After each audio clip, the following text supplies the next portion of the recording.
আসসালামু আলাইকুম। এসএসসি 2025 শিক্ষার্থীরা সকালে কেমন আছে? আশা করি খুবই ভালো আছো। তো আজকে যে বিষয়টি সাজেশন দেবো সেটা হচ্ছে ভূগোল ও পরিবেশ প্রথম অধ্যায় এমসিকিউ ফাইনাল সেশন।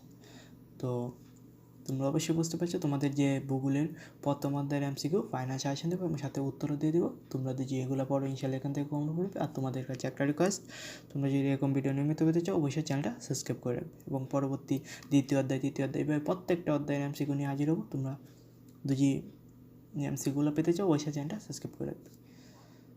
তো নাম্বার 1, প্রথম জিওগ্রাফি শব্দটি কে ব্যবহার করেন? তো 1 ইরাটোস্থেনিস, এখানে আনসারগুলো লাল করে দেওয়া আছে। 2 অধ্যাপক কার্ল লিডার ভূগোলকে কী বলে আখ্যায়িত করেছেন? পৃথিবীর বিজ্ঞান। 3 ভূগোলের আলোচ্য বিষয় কী? প্রকৃতি, পরিবেশ ও সমাজ। 4 ভূগোলকে পৃথিবীর বিজ্ঞান বলেছেন কে? Curl leader. 5 পৃথিবী আমাদের বাসভূমি। 6 ভূগোল হলো প্রকৃতির সঙ্গে সম্পর্কিত বিজ্ঞান, উক্তিটি কে করেছেন? হামবোল্ট। 7 পৃথিবী পৃষ্ঠ পরিবর্তনশীল বৈশিষ্ট্যের যথাযথ যুক্তিগত ও সুবিন্যস্ত বিবরণের কারণ সঙ্গে সংশ্লিষ্ট বিষয় হলো ভূগোলে, উক্তিটি কার? Richard Hartson. 8 যুক্তরাষ্ট্র ওয়াশিংটন ডিসির বিজ্ঞান একাডেমি কত সালে ভূগোলকে একটি সংজ্ঞা দিয়েছেন? 1965।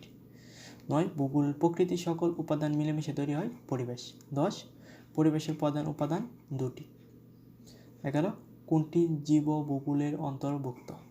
উদ্ভিদ ও জীবজন্তু। 12 ভূগোলের সাথে পরিবেশ কীভাবে জড়িত? অঙ্গাঙ্গিভাবে। 13 গ্রাফি শব্দের অর্থ বর্ণনা। 14 মানুষের আবাসভূমি হিসাবে পৃথিবীর আলোচনাকে ভূগোলকে কী হিসাবে আখ্যায়িত করেছেন? মেকনি। 15 অধ্যাপক ডাডলি স্ট্যাম্পে কিসের বর্ণনাকে ভূগোল বলেছেন? পৃথিবী ও এর অধিবাসীর বর্ণনা।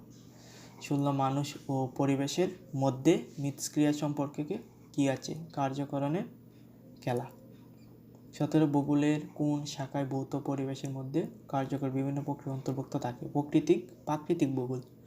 18 মানুষের আবাসভূমি হিসাবে পৃথিবীর বর্ণনাকে বলা হয় ভূগোল। 19 ইংরেজি কোন শব্দ থেকে ভূগোল শব্দটি এসেছে? জিওগ্রাফি। 20 ইরাটোস্থেনিস কোন দেশের ভূগোলবিদ ছিলেন? গ্রিসের। 21 প্রাচীন গ্রিসের ভূগোলবিদ কে ছিলেন? ইরাটোস্থেনিস। 22 জিও শব্দের অর্থ হচ্ছে ভূ।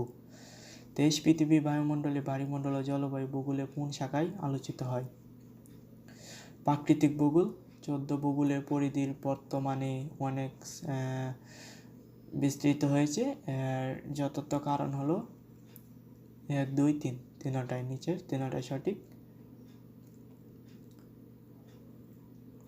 তো এই ছিল তোমাদের ভূগোল ও পরিবেশের প্রথম অধ্যায়ের এমসিকিউ ফাইনাল সাজেশন।